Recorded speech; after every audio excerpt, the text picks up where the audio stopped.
안녕하세요, 트래블튜브. 오늘은 트럼프가 대만에 내준 승인이 중국의 청천벽력이 된 이유라는 주제로 얘기해보겠습니다.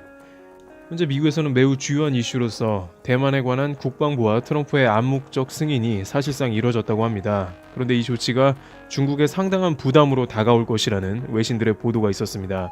최근 국제적인 정세를 볼 때 더욱더 미국의 파워가 증명이 되었기 때문이기도 한데요. 바로 그것은 F-16 60대가량의 대만 판매가 승인되었기 때문입니다.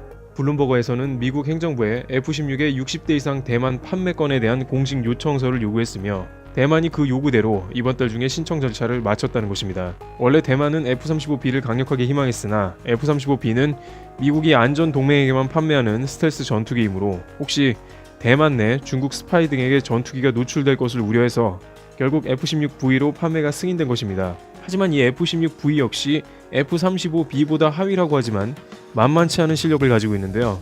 최근 중국은 자신들의 레이더 장비인 JY-27이 시리아에서 미국의 F-16에 노출되어 파괴되고 말았습니다. 당시 이스라엘은 F-16으로 시리아 공습 시에 중국 레이더와 러시아 대공방어 시스템인 판치르 S1을 모두 제거한 것입니다.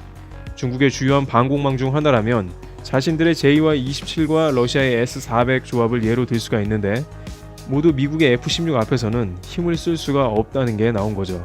러시아 내부에서도 판치르 S1에 대한 비판글이 올라오자 지난 11월 러시아는 해당 기자의 글을 삭제해버렸습니다. 이와 같은 흐름 때문인지 일각에서는 대만이 F-16V 구매를 끊임없이 요구해왔고 미국 내부에서도 중국의 견제 목적을 비롯해서 볼턴과 같은 대만의 지지자도 구매 승인에 힘을 실어준 것으로 관측되고 있습니다.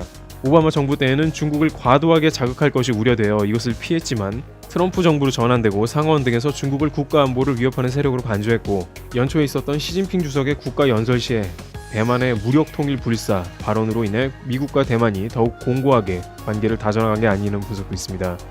이러한 중국의 강경한 태도로 인해 대만 내부에서 지지율이 바닥을 찍던 친미파 차이잉원 총통의 지지율이 급등하는 등 여론 역시 미국과의 동맹으로 돌아선 모습입니다. 차이잉원 총통은 이번 달 말에 하와이를 방문하는 등 좀 더 미국과의 행보에 공을 들이고 있는 모습입니다. 트럼프 행정부는 미중 무역 전쟁에 있어 지재권 보호 및 관세 문제로 다른 어떤 정부보다 중국을 몰아붙이고 있는 상황이지만 이번 대만 문제만큼은 중국이 극심한 반발을 할 걸로 예상되어 F-16이 원한대로 대만의 인도가 잘 될 것인지 여부도 중국과 미국 사이에 큰 이슈가 될 것으로 보입니다. 트래블튜브 여기서 마치겠습니다. 감사합니다.